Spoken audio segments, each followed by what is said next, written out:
Assalamualaikum warahmatullahi wabarakatuh.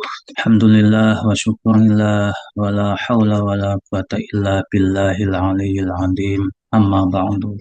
Perkenalkan, nama saya Zamrani STMM. Untuk pertemuan kuliah hari ini akan membahas sistem informasi manajemen. Konsep sistem informasi manajemen. Yang pertama, sistem informasi pada era globalisasi. Ada pengaruh perkembangan teknologi secara global, informasi sebagai sumber daya organisasi, percepatan kemajuan teknologi, konvergensi teknologi. Apa pengaruh perkembangan teknologi secara global? Perkembangan peradaban manusia pada dasarnya merupakan pengaruh perkembangan teknologi. Kemudian yang kedua, kemajuan teknologi merupakan faktor dominan dalam kemajuan peradaban. Yang ketiga, perkembangan teknologi secara global memiliki pengaruh besar terhadap sistem informasi. Teknologi baru memungkinkan organisasi untuk mengelola data dan informasi dengan lebih efisien dan efektif, meningkatkan pengambilan keputusan, dan meningkatkan daya saing pada pasar. Contoh pengaruh perkembangan teknologi secara global. Yang pertama, penggunaan e-commerce dan platform online untuk penjualan dan pemasaran suatu produk.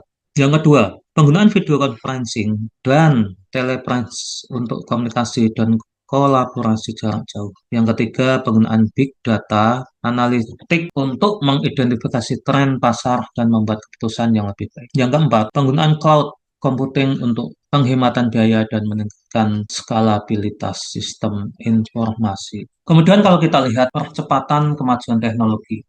Pada era global 0 sampai 1 yang disebut juga dengan revolusi pertanian. Manusia bepergian menggunakan kuda dengan kecepatan 30 km per jam.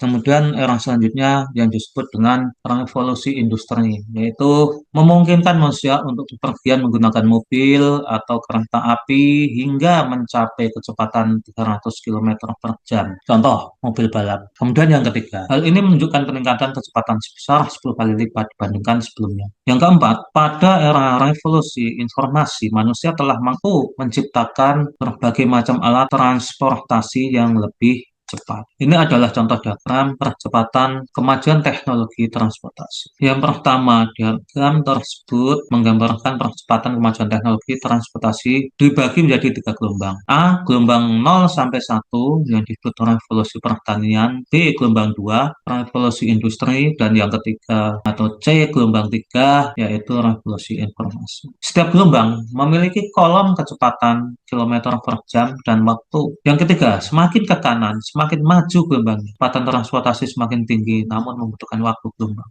yang lebih singkat untuk mencapai kecepatan tersebut. Kesimpulannya, diagram tersebut menunjukkan bahwa kemajuan teknologi terjadi secara eksponensial. B, pencapaian teknologi di era selanjutnya bisa diraih dalam waktu yang lebih singkat dibandingkan dengan era sebelumnya. Selanjutnya, informasi sebagai sumber daya organisasi. Dalam pengelolaan organisasi pasti melibatkan sumber daya.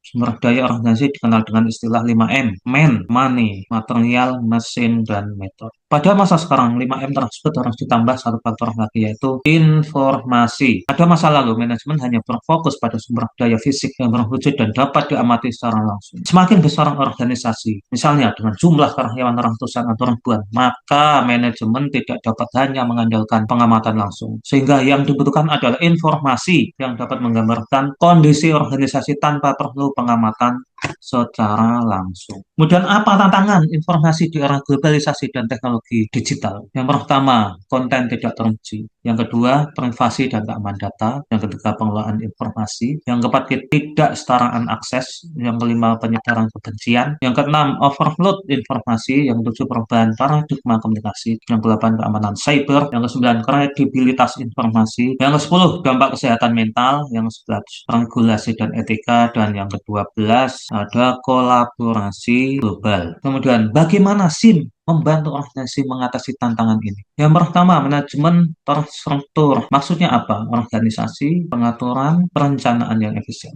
Yang kedua, analisis data mendalam. Yang ketiga, keamanan data ditingkatkan. Yang kelima, kolaborasi efektif. Yang kelima, pemantauan dan pelaporan terintegrasi.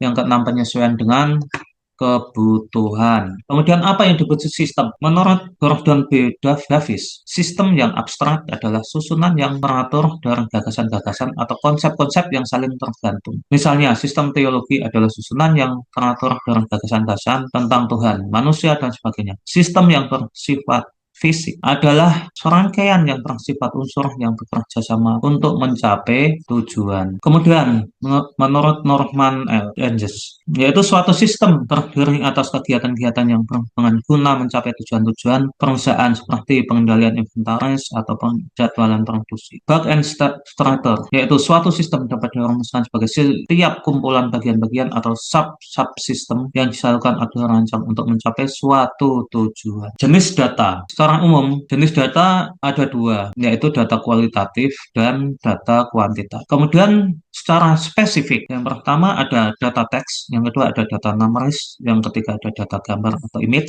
yang keempat data audio, yang kelima data video. Kemudian ada namanya sistem database. Apa itu sistem database? Sistem database adalah kumpulan dan simpanan data dari berbagai sumber yang paling berhubungan satu dengan yang lain. Disebut juga Database Management System atau DBMS adalah sistem yang menghandle suatu akses pada database untuk melayani keperluan user. Kemudian kalau kita lihat keuntungan memiliki database, mendapatkan database yang tepat, integrasi data dapat selalu terjaga, berbagai data dapat selalu dikerjakan oleh setiap user.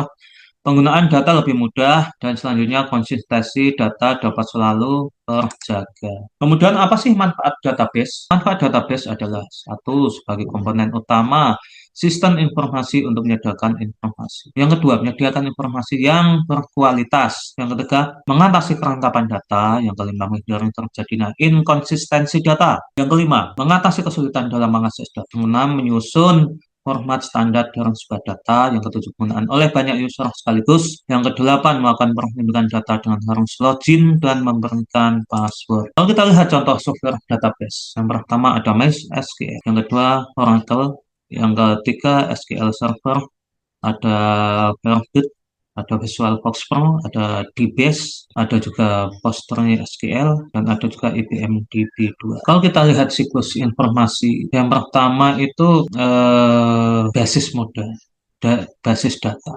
Basis data di situ bisa ke proses model, kemudian output atau information, ada si penerima, kemudian keputusan atau tindakan, hasil tindakan, kemudian output informasi, input data, dan proses model. Kemudian apa sih yang dimaksud dengan manajemen?